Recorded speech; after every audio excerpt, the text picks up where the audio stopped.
ఆత్మహత్య చేసుకునేంత పిరికిదే కాదు, ఆమెకు అన్ని తెలివితేటలు ఉన్నాయి. ఆమెను కావాలని వాడు ఆత్మహత్య చేసుకునే విధంగా చేసిండని మేము అనుకుంటున్నాం. అంటే ఎలాంటి శిక్ష పడాలంటారు ఆయనకి? అంటే ఇటువంటి పనులు చేయకూడదు కదా, ఒక భార్య పిల్లలు ఉన్న అతను ఒక బిడ్డ తల్లిని ఇట్లా మోసం చేయకూడదు కదా, అట్లా శిక్ష పడాలి, ఆయనను శిక్ష పడాలని అందరం కోరుకుంటున్నాం. మాట్లాడేదా మీరు ఇంటికి వచ్చినప్పుడు ఎప్పుడన్నా అక్క మాట్లాడేదా? వేరే దగ్గర ఉండేది, మాకు కలిసేది కాదు. మాకు తనే వాళ్ళ అమ్మనే పరిచయము, తను కలిసేది కాదు. సో మొత్తం మీద చూసుకోవచ్చు, పెద్ద ఎత్తున ఇటు తరలి వస్తున్నారు. అటు ఉద్యమ నాయకులు కావచ్చు, ఉద్యమ నాయకుల్లో అక్క క్రియాశీలకంగా వ్యవహరించారు, అక్కడ పార్టిసిపేట్ చేశారు. చిన్నగా ఉన్నప్పటికీ ఉద్యమ సమయంలో అయినప్పటికీ అప్పటికి పాల్గొన్నది, తనకున్న అవగాహనతో అక్కడ పాల్గొని ఎంతో క్రియాశీలకంగా వ్యవహరిస్తుంది.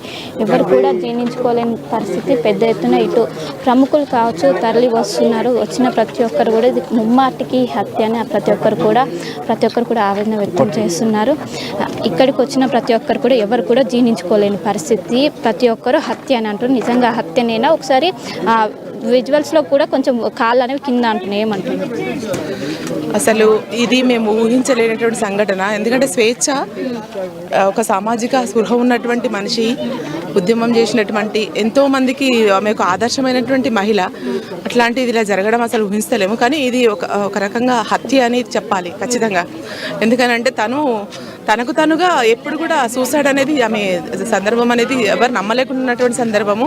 ఎందుకంటే ఆమె అనేక ఉద్యమాలలో పాల్గొన్నది, ఒక సామాజిక సురగలిగినటువంటి మామూలు జర్నలిస్ట్ కాదు ఆమె, ఒక సమాజానికి రెండు రాష్ట్రాలకు కూడా ఒక ఆదర్శమైనటువంటి మహిళ ఆమె. కాబట్టి ఆమె ఇట్లా జరగడం చాలా విషాదము. ఇది ఖచ్చితంగా హత్య అనేది మేము ఖచ్చితంగా ఖండిస్తున్నాం, జర్నలిస్టులం మేము.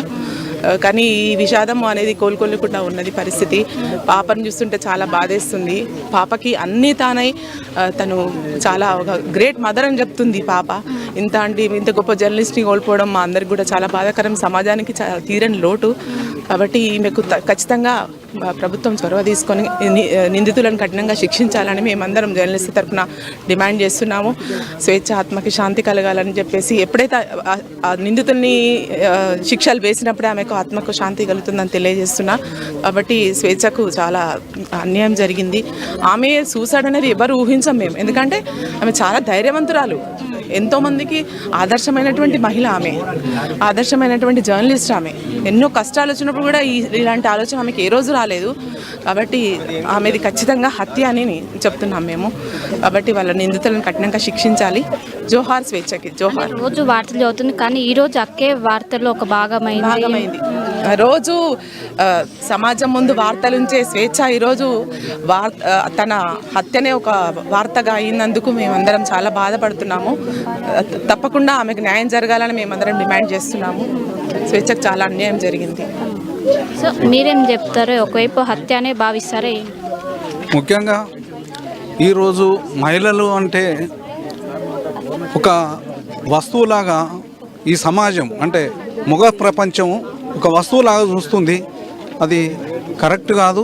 వాళ్ళు వస్తువులు కాదు, వాళ్ళకు కూడా ఒక స్వేచ్ఛ అనే దాంట్లోనే ఒక అర్థం ఉంది. స్వేచ్ఛ అంటేనే ఒక మార్పు కోసం మాట్లాడే అంత గొప్ప పేరు వాళ్ళ తల్లిదండ్రులు పెట్టడము. నిజంగా ఆ స్వేచ్ఛ ఈరోజు లేకపోవడం, అనేక మందికి కౌన్సిలింగ్ ఇచ్చి, అనేక మందికి మనోధైర్యాన్ని ఇచ్చి ఆమె ఈ సమాజానికి ఒక మార్గదర్శకంగా ఉన్నట్లాంటి స్వేచ్ఛ ఇప్పుడు లేకపోవడం అనేది చాలా బాధాకరం. అలా కుటుంబానికి కానీ సమాజానికి తీరని లోటు అని చెప్పి ఈ సందర్భంగా మేము భావిస్తున్నాం. కానీ నిజంగా ఈ స్వేచ్ఛ ఒక జర్నలిస్టుగా ఎన్నో రకాలుగా ఆమె రోజు వార్తలు చదివి రోజు ఎన్నో రకాలుగా అట్లాంటి ఆమె ధైర్యాన్ని ఇచ్చిన అట్లాంటి వ్యక్తి ఎన్నో బాధలను పాల్పంచుకొని ఆ బాధలకు ఇవాళ నివారణ ఆమె ఒక మందు లాంటి వ్యక్తి సమాజానికి. అలాంటి వ్యక్తి ఈరోజు మన ముందు లేకపోవడం అనేది సమాజానికి ఒక రకంగా అన్యాయం జరిగిందని చెప్పి భావిస్తున్నాం.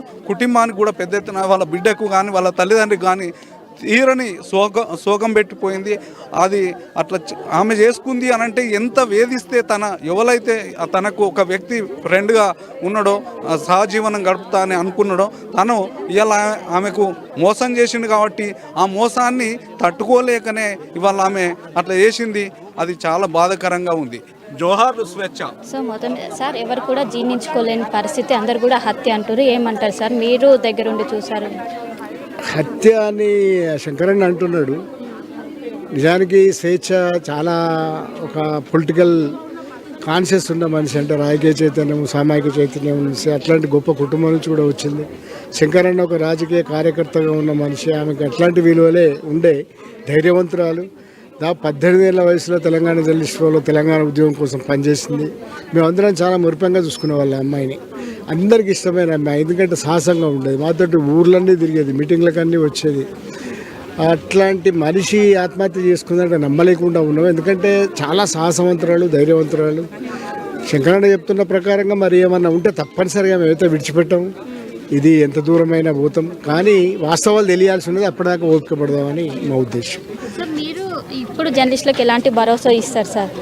ఇప్పటి జర్నలిస్టుల గురించి ఇప్పుడు ఎందుకమ్మా ఈ విషయ సందర్భంలో? అంటే కొంతమంది కూడా అన్యాయం జరిగింది అంటున్నారు. ఈ విధంగా ఈ అట్లాంటి పర్సనల్ ఇష్యూస్లలో మనం ఎప్పుడు జోక్యం చేసుకోలేదు, కానీ ఏదన్నా ఇట్లాంటి యాతనలు ఇవన్నీ ఉంటే మేము అంతకుముందు నుంచి కూడా మీడియా హౌస్లలో తప్పనిసరిగా ఒక కంప్లైంట్ బాక్స్ ఉండాలనేది చాలా రోజుల నుంచి కొట్లాడుతున్నాం. చూద్దాం భవిష్యత్తులో ఎట్లా ఉంటుంది.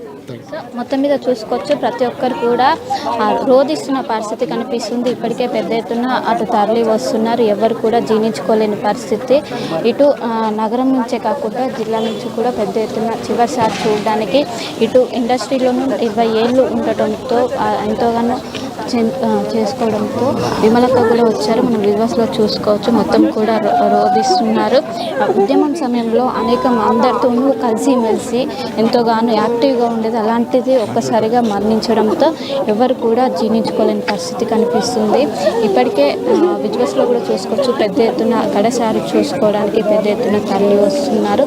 ఇంత చిన్న వయసులో ఈ విధంగా చేయడం ముమ్మాటికి హత్య అంటూ ప్రతి ఒక్కరు కూడా ఆందోళన వ్యక్తం చేస్తున్నారు. మనం విజువల్స్లో కూడా చూసుకోవచ్చు, ప్రతి ఒక్కరు చివరిసారి కడసారి నివాళులు అర్పిస్తున్న దృశ్యాలను మనం విజువల్స్లోనూ చూసుకోవచ్చు. మొత్తం మీద మరి ఇంకోవైపు అటు గాంధీ హాస్పిటల్లోనూ తన ఐస్ను కూడా డొనేట్ చేశారు. మొత్తం మీద మరి కాసేపట్లోనే అంత్యక్రియలు కూడా అటు వివిధ రంగాల నుంచి కూడా పెద్ద ఎత్తున తరలి వచ్చి ప్రతి ఒక్కరు కూడా రోధిస్తున్న పరిస్థితులు కనిపిస్తున్నాయి. ఇటు ఎవరు కూడా జీర్ణించుకోలేని పరిస్థితులు ప్రతి ఒక్కరు చూసుకోవచ్చు. ఎవరిని చూసినా కూడా కన్నీరు మున్నీరుగా విలిపిస్తున్నారు. సో ఇక్కడ కూడా మాట్లాడించే ప్రయత్నం చేద్దాము. ఈ సమయంలో మాట్లాడడం కరెక్ట్ కాదు, కానీ ఈ హత్యలు ఇక్కడితోనే ఆగిపోవాలంటే ఖచ్చితంగా ఇది జనాలకి తెలియాలి. ఒక ప్రశ్నించే గొంతుకునే ఈ విధంగా చేస్తే మిగతా సామాన్యుల పరిస్థితి ఏంటంటూ కూడా ప్రతి ఒక్కరు కూడా ఆవేదన వ్యక్తం చేస్తున్నారు. చూసుకోవచ్చు, ప్రతి ఒక్కరు కూడా కన్నీరు మున్నీరుగా విలిపిస్తున్నారు. సో మరి కాసేపట్లోనే ఇక్కడే పక్కనే ఉన్నటువంటి శ్మశాన వాటిక ఉంది, అక్కడలోనే అంత్యక్రియలు జరగనుంది. దానికి సంబంధించి కూడా ఏర్పాట్లు కొనసాగుతున్నాయి. ఒకవైపు స్వేచ్ఛ వల్ల మమ్మీ కావచ్చు, డాడీ కావచ్చు, వాళ్ళు పెద్ద ఎత్తున విలిపిస్తున్నారు, పెద్ద ఎత్తున రోధిస్తున్నారు. వివిధ రంగాల నుంచి పెద్ద ఎత్తున తరలి వస్తున్నారు.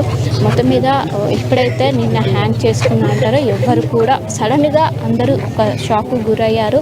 అంత చేసినంత పిరికిది కాదు అంటూ స్వేచ్ఛ ప్రతి ఒక్కరు కూడా ఆందోళన వ్యక్తం చేస్తున్నారు. ఇది ముమ్మాటికి పూర్ణచందర్ నాయక్ చేసినటువంటి హత్య అంటూ కూడా ఇక్కడ ఉన్నటువంటి ప్రతి ఒక్కరు కూడా ఎవరిని కదిలించినా కూడా అదే మాట చెప్తున్నారు. ఇది ముమ్మాటి హత్య అని భావించాలంటూ కూడా ప్రతి ఒక్కరు కూడా ఆందోళన వ్యక్తం చేస్తున్నారు. మొత్తం మీద మరి కాసేపట్లోనే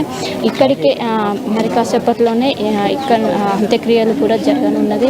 ఇంకోవైపు పోస్ట్మార్టం ప్రక్రియ అనంతరం ఇక్కడికి రామ్నగర్లోనే తన పేరెంట్స్ ఇంటికి ఇక్కడికి తరలించిన అనంతరం ఒక్కొక్కరుగా ఇటు వివిధ రంగాల నుంచి పెద్ద ఎత్తున చేరుకొని కడసారి నివాళులు అర్పిస్తున్నారు. పెద్ద ఎత్తున చేరుకొని పెద్ద ఎత్తున చేస్తున్న పరిస్థితులు కనిపిస్తున్నాయి. మొత్తం మీద కాసేపట్లోనే ఇక్కడ నుండి కూడా మూగన్నారు.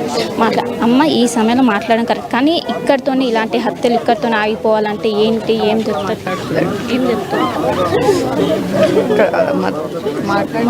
మొత్తం మీద చూసుకోవచ్చు, ప్రతి ఒక్కరు కూడా పెద్ద ఎత్తున రోధించుకుంటే ఇది ముమ్మాటికి హత్య అంటే ప్రతి ఒక్కరు కూడా భావిస్తున్నారు. మనం విజువల్స్లో కూడా చూసుకోవచ్చు, అందరూ కన్నీరు మున్నీరుగా ఏడుస్తున్నారు. ఎవరు కూడా తట్టుకోలేని పరిస్థితి. సో మొత్తం మీద మరి కాసేపట్లోనే అంత్యక్రియలు కూడా జరగనున్నాయి. దీనికి సంబంధించినటువంటి ఏర్పాట్లు కూడా పూర్తయ్యాయి.